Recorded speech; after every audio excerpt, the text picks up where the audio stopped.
What is crashing? The services, because you are not going to the restaurant and you are not spending any money on your enjoyment, even in the nightclub, even in hotels, even on vacation, even the airplane, and even the all, how can I say, the basic flights between the continents, even between the cities, is stopped, even in the United States, even in Turkey, even in Africa. For that reason, if you don't spend any money in services sector, it is crashing, as you see here. And then we have just stable outlook in the durable and non-durable goods. But after that, approximately 1 year later, when the central banks, like the Federal Reserve, like the European Central Bank, or Bank of Canada, or Bank of Japan, all these central banks started to take a measure on to trigger the consumption, to trigger the spending and expenditure of the household or investor. Because if you don't consume, the economy and the business cycle is not circulating. Somebody should consume, somebody should buy, or somebody or some countries should create a demand in production or in consumption. If you don't create demand for something, economy will not grow. So as you see here, in 2021, we have durable goods. It is growing approximately 17%, and non-durable goods, it's approximately 9%, and services is just 7%. Then 1 year later, the dramatic result is here, especially in after the when the COVID-19 crisis is almost ending up. But what is the main problem in 2022? It was the Russian invasion of the Ukrainian continent, and the country is uh, started to get an attack from eastern and the northern side of the Ukraine. So the prices of the oil and the commodity prices is going up, and durable goods, as you see, and the non-durable goods is almost 0 and -2%. But the services, because the collapse and the closing of the economies is stopped, end up everybody on the street. They're going to the shopping, they're going to the malls, they are going to the hotels, and services sector is started to revive again. And what is the problem here today? This services sector, which is crashing after the COVID-19 crisis, approximately 6%, and it is even during following 3 years, it is almost higher than 3%. And today, the inflation, the basic price effect and price pressure is coming from the services sector side. Why?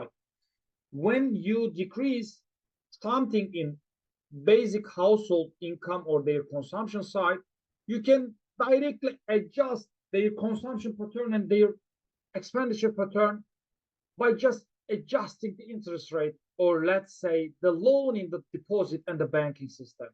But services sector is not like this. For instance, because of the inflation, if you get a 5% wage increase from your company, and next year, let's say, inflation is just 0, they are not saying to you that last year you get a promotion and inflation adjustment for 5%, but this year inflation is 0. So give my money back. No, there is no something like this. Even inflation is 0, you will have higher salaries and the wages, because this is an index, right? So if inflation is the change in prices, so if the prices is 0 today, percentage changes in prices is 0 today, meaning that the price is not changing when we compare to the last year. But when we compare to the 2 years ago, it was directly changed. And when we focus on the personal savings side, I think somebody is writing on the chat side and I couldn't follow it. Hello, please share your screen. I will share, by the way. Now, just focus on the slides and the presentation now. I will share at the end of the class session all the slides and presentation. Don't worry about it. Okay, just focus on what's happening here. And now, as you see in the personal savings side, please take a look at now again the axis. As we see here in x-axis, we have time span from 1960s to today, approximately 65 years. Okay, during 65 years, what is happening in the United States in personal saving? And this is the percentage. What is it? Personal saving as a percentage of disposable personal income. Okay, this is important. Sorry, Dr. What Dogan. is It seems like your slides aren't moving. no? I'm in the right hand side. Ah, okay. Yes, because the students were noticing that. No, Okay. no. It is not moving. I'm in the Okay. there are in this slide there are two charts. I'm in the right hand side chart. This is personal saving. Okay, this is Okay. x-axis from 1960s till now, approximately covering the 65 years, and the y-axis showing how much I am saving my money. Let's say I have a money $100. Okay, and this is not this is just personal income. But when we spoke about the disposable personal income, I am subtracting the taxes on it. Let's say taxes is 30% on my personal income tax. I have $100, 30% tax, and now I have just $70 as disposable. Okay, this is my disposable income. This is my disposable personal income. This is $70. And this chart showing from those $70 how much I am saving. Okay, for instance, if you take a look at until the 2000, or let's say until the 1990s, the average saving rate is around 10%, meaning that if I have a disposable income $70, 10% meaning just $7 is my saving during 1 year. So where is the rest? If I saving the 10%, where is the 90%? 90% is in consumption. Okay. So consumption and saving is my disposable overall income totally. And when we pass through the 1995, the average is just dropping around until the 2000 to the 8%. And then the with the dot-com crisis, internet crisis, the saving is just around 2%. Then, after some precautionary motives or macroprudential measures, the United States started to increase their saving rate, because if your saving is not enough, you will borrow from the international market to sustain and maintain your investment. Because let's say you want to make an investment $20, but your saving is just $7, and you are consuming $63 each year. You are just saving $7, but your investment in your mind is $20. So you need $13 rest, but it is not in your pocket, right? You are not saving that money. So you have only $7, you need $13, and you are borrowing this money from the international market. And this is your current account deficit. And right now, currently in 2024, the average saving rate is 4.7%. It is less than the average, approximately 50%, right? Because 60 years average in the United States, when we take a look at how they are saving their money, is approximately 8.4%. But today, when we come to the 2024, it is just 4.7%, meaning that the United States is saving less. Why the saving is really level up here? Do you have any idea about it? Yes, It is about you are not consuming your money. It is because of the COVID-19 crisis. You have money, but you don't have a chance to consume that money in outside. You are not going to the hotel. You are not going to the restaurant. You are not going to the malls or shopping. You have money, but you don't have a possibility to consume it on the street.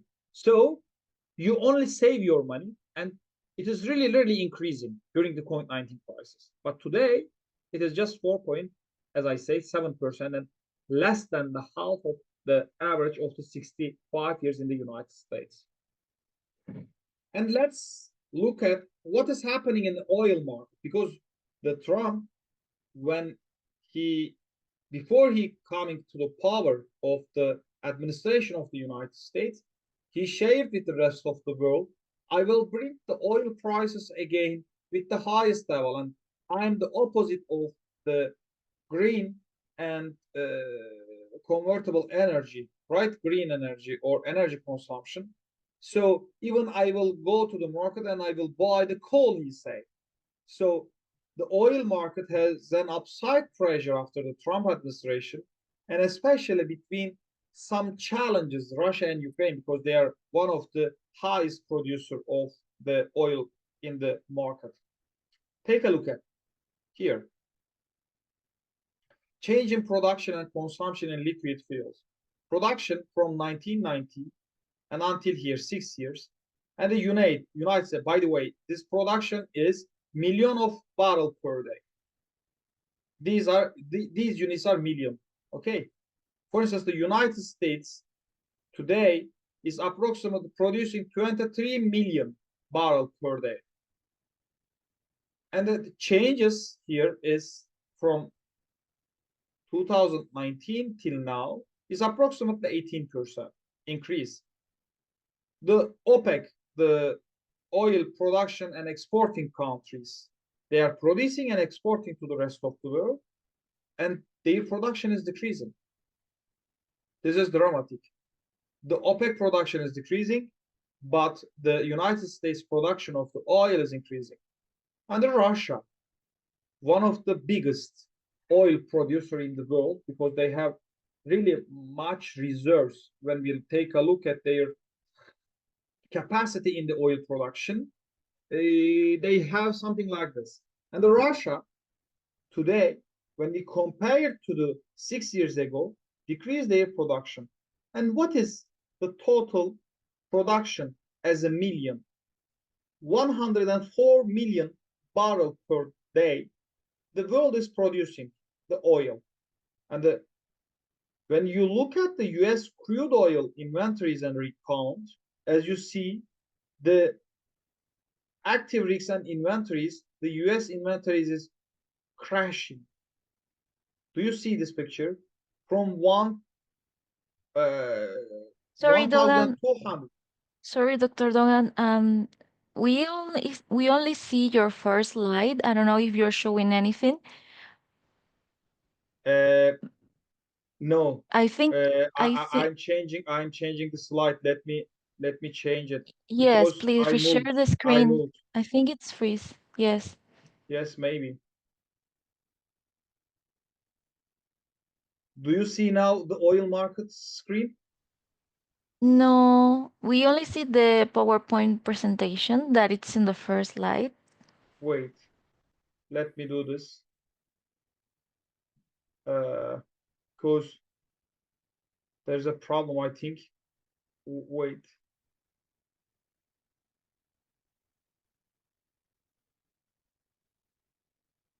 Do you see now the oil market? Yes, now we can see Oh, it. oh, thanks God. Here, as you see, I was speaking about, I suppose, all the seeing the slide. I'm speaking about the numbers and what's happening in the production in OPEC, Russia, and the United States in oil production per day, and what's happening in the international market.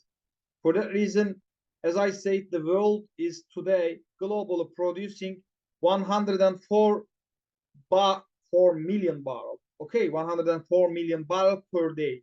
And the US crude oil inventories, as you see here, crashing from 1,200 million barrels. Today we have just 800, approximately 33% decrease. And what is affecting this price of oil? West Texas crude oil here, West Texas Intermediate crude oil here. As you see in the right hand side, USD per barrel, it is the prices, nominal prices. And as you see here, we have 20 years from 2005 to today. And here, as you see, it is the price of the oil.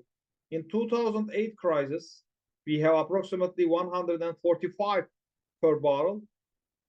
And in 2009, it is just $33. With the Russian invasion of the Ukraine, the prices is rising up again $123, and today we have just 72. What is happening? The prices of oil is directly affected by geopolitical condition, production capacity, closing up the inventories, and so on and so on. So what is the direct influence? It is coming from the production of the United States. It is about the Ukraine-Russian invasion. Okay, so if there's a problem in the international market, and if this problem is happening in one of the biggest producer in the world of the oil, the price is going up. But if the crisis is cooling down, and if the condition is getting better when we compare to 1 year ago, then the price is going down. It's just $72. And now let's take a look at the dollar drivers, because the President Trump saying that we will dollar the highest and we will make America great again. They are saying that the dollar will be the highest power during the Trump administration. This is the dollar spot index. This dollar spot index from 2000 till now, 25 years, and this is an index. How this index is computing? There are 6 base currency, reserve currency in the world: Euro, Japanese yen, Great British Pound, Canadian dollar, Australian dollar, and Swedish krona.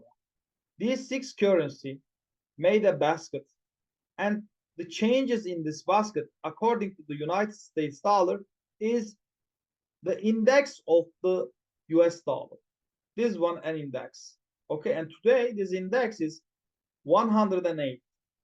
Okay, so dollar is getting strength. What does this mean? If this, let's look at here. Let's look at here. Approximately 10 years from 2003 to 2015. This 12 year, the index is around just 80, meaning that Euro, Japanese yen, British pound, Swedish krona, Australian and Canadian dollar, when we compare to the United States dollar, has an appreciation approximately 20%, because this 100 is the benchmark.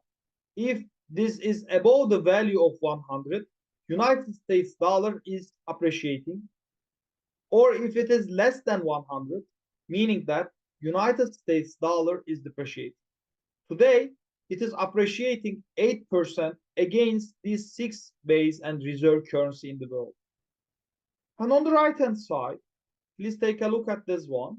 This is the United States trade balance, the current account deficit or surplus. It is not, there is no surplus in the United States, but if we take a look at this chart for the Saudi Arabia or Russia, we will see the current account surplus. The current account is basic computation of the goods and services balance in your trade policy. And this is as of GDP. I mean, you are computing your import, export, and your services sector with the rest of the world. And you are dividing this total number to your GDP and taking a percentage and how much you are giving a current account deficit. The time span is here, again, 25 years from 2000 till now. In the third quarter of 24, we will see directly that the last quarter of the previous year, saying of that, the United States giving a 4.2% current account deficit. Okay, meaning that United States import more than its export to the rest of the world. Okay, this can be goods and services, but this import and export balance is against the United States when we compare with the rest of the world, because their current account balance directly telling us that this reversal picture is about we are giving a current account deficit in the United States. And by the way, we are trying to answer here what makes dollar strong or weak. One is the trade balance. If you are exporting more than import, your country's currency appreciates. Okay, you are export more than your import. So for that reason, the rest of the world requests a demand for your money, and your money is appreciated if you export more than import. And the second trigger and the second reason behind the strength of the dollar is the interest rate differential between the markets. And this is the United States and international 10-year yields. This is the treasury yields. If your country's treasury yield is increasing, this means that your money is in trouble. Okay, something getting wrong. Either the inflation expectation is rising up, either there is another geopolitical crisis, or there is exogenous shock in your country between your even politics, even geopolitics, even the macroeconomics. And today, as you see, the difference between the United States and interest rate differential is about 2%.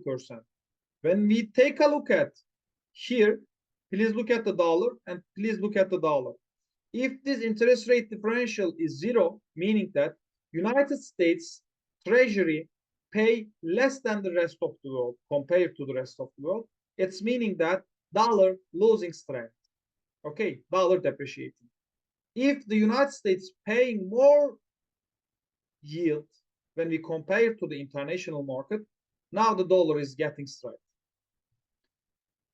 Now, the title of the today topic is what is the new trade policy of the United States and how the Trump administration make an sanction import policy, export policy on their United States trade balance, and what is the big picture behind it, and what makes the Trump these points, these measures necessary. As you see here, the title of this chart is Average Tariff Rate on the US Goods Import for Consumption.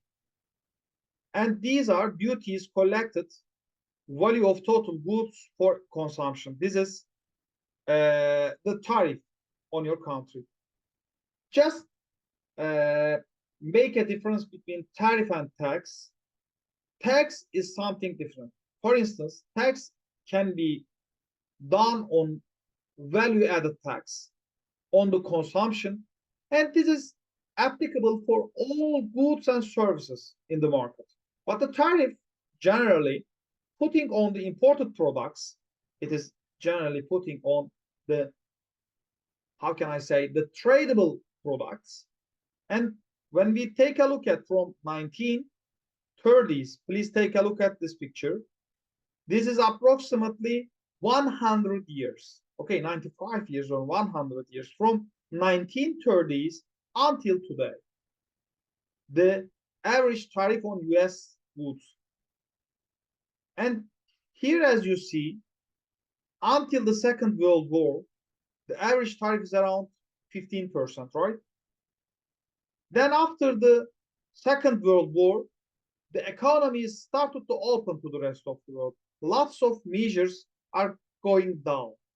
And just 6 or 5%, or even after the 2000, we have just 2% tariff on the United States goods. But now, what the Trump is saying, I will put around 17 or 18% tax or tariff on the US imported products.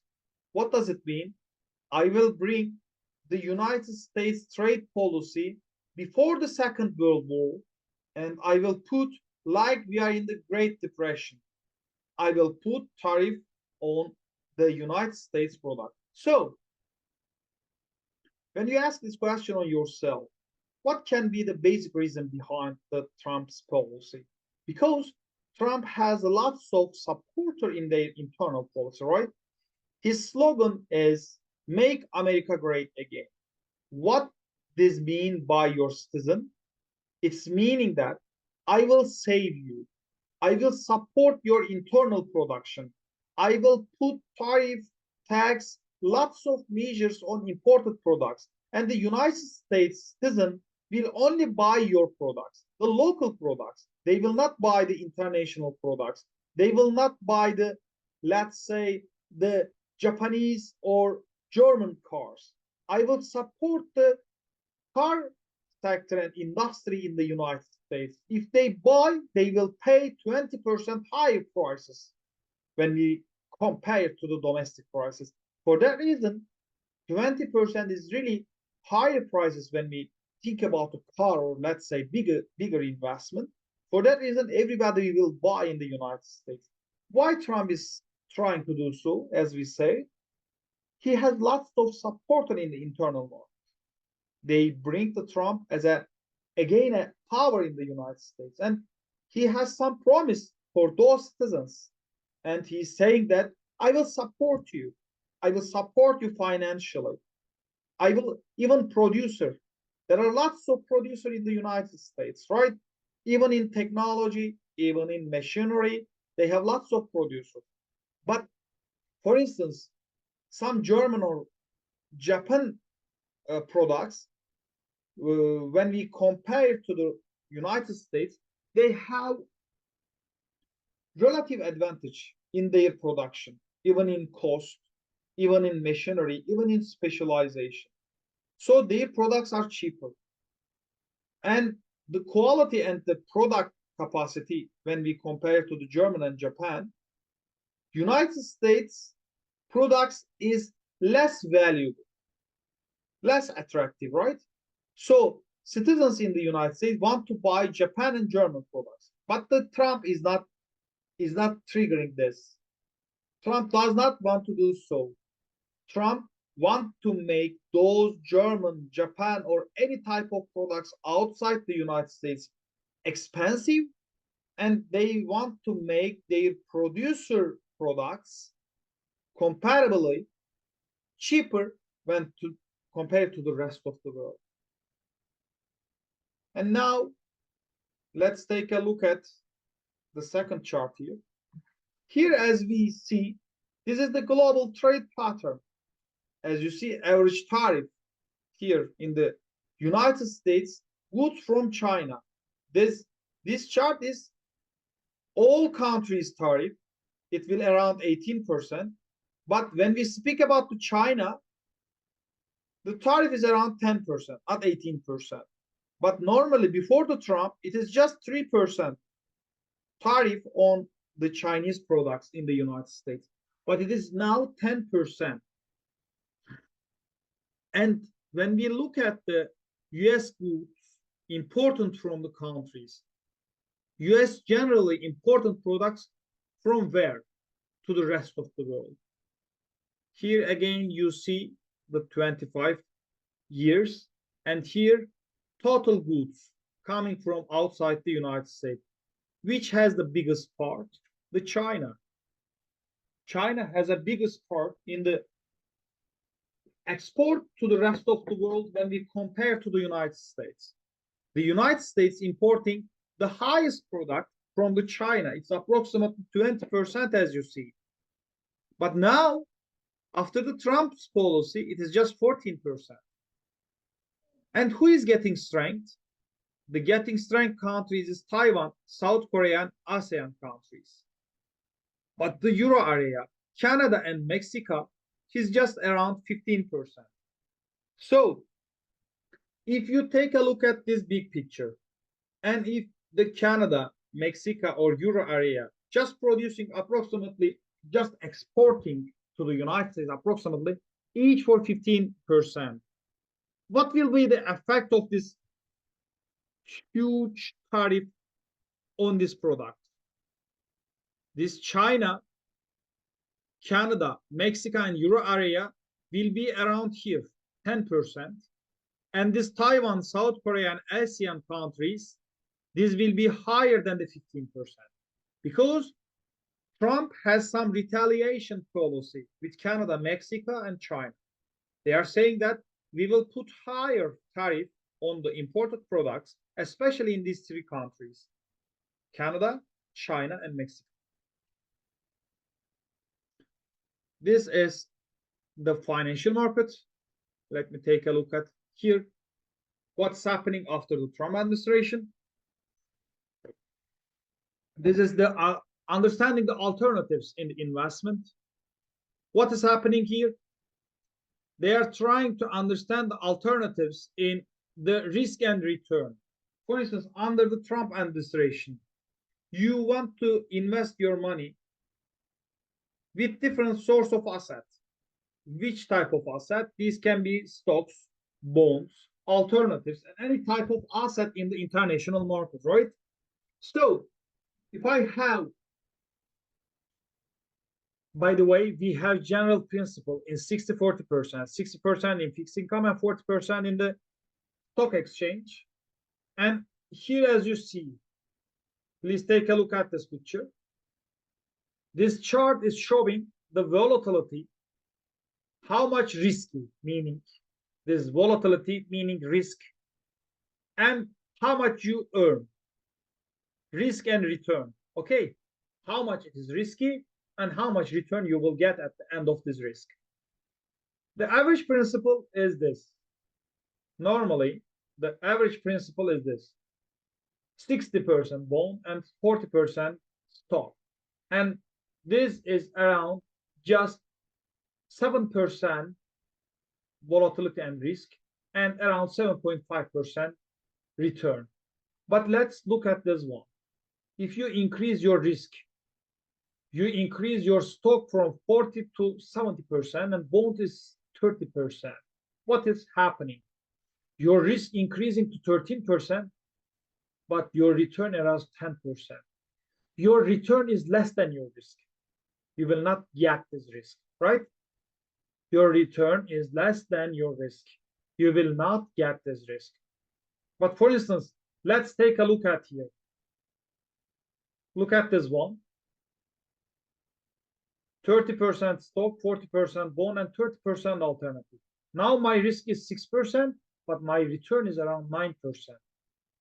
My return higher than my risk. I can take this risk, right?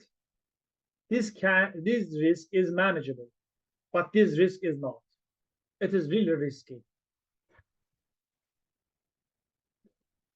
And now, this picture I really like to show because it is showing if you are patient, you can earn huge money in the international stock market. What does this mean? This means that long-term asset class, if I invest my money, please take a look at this date. 1991, at the end of 1991, approximately 34 years as we compare to here. If I put $100 in my investment, just $100 investment, what is happening to my money during 35 years? Okay, $100. If I put this money in the US equity market, it is 1,000, meaning 10 times higher. Please take a look at this money. It is just 100. And money now is 1,000, meaning that if you put $1 million here, it will be $10 million today in 35 years. Okay, so don't focus on the how it is big or small. Just trying to multiply or change. Look at the percentage change. From here to here, if you put $1 million in 1990s, in United States equity market, it will be around $10 million during 30 years. And here, as you see, in the United States short-term treasuries, like 3 month, 6 month, or 1 year treasury bond, it is even you are losing your money.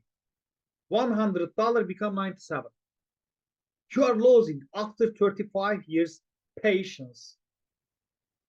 If you put your money in US aggregate bonds, it will be around 186. And if you put this money in your United States high yield, it will be around 424. This is the compounding effect. And here I want to show this last two chart. This is the yield curve of the United States. What does this mean, yield curve? The United States Treasury yield, you are seeing this picture or hearing this on the television or news every day. The inversion in the yield curve, or let's say the United States 2-year, 10-year spread is something like this. These are the news on the television or let's say social media. And what this story is telling us. Please look at here the date. 10-year treasury of the United States in 2020. And here, as you see, if the inflation is increasing, short-term yields paying less than the long-term yields. Okay, as you see here in the chart. Because lots of people, investors, households, all expecting that the inflation will be higher in the next year or long run. But this is the inversion. This is the inversion of the yield curve. What does this mean? Short-term yields are higher than the long-term yields. How we can say this? This here, 3-month treasury yield around 6%, 5%, but the 10-year treasury yield around 4%. This is dramatic. Okay, this is really dramatic because you are getting in short run higher than in the long run. This is the inversion of the cycle. And today, please take a look at, this is the current. Now the inversion is cooling down and becomes stationary. And just from here to here, the United States inversion is becoming cool, meaning stationary. The inversion is going down, and we have the standard yield curve cycle like this. Okay. And the last one, the interest rate and the inflation in the United States. When we take a look at again here from to here, let's say like the 60, 70 years. Inflation is directly correlated with the yield curve. If the inflation is going up, the yield is going up. If the inflation is going down, yield is going down as well. But how we can take a look at, for instance, here, the yield is crashing, but the 1981. These are the crisis period, ladies and gentlemen. Here, as you see, COVID-19 crisis. Here, as you see, this is the global financial crisis. Here, as you see, the Iranian and the oil crisis. So, in the crisis period, the correlation between the interest rate and the inflation can be go down. But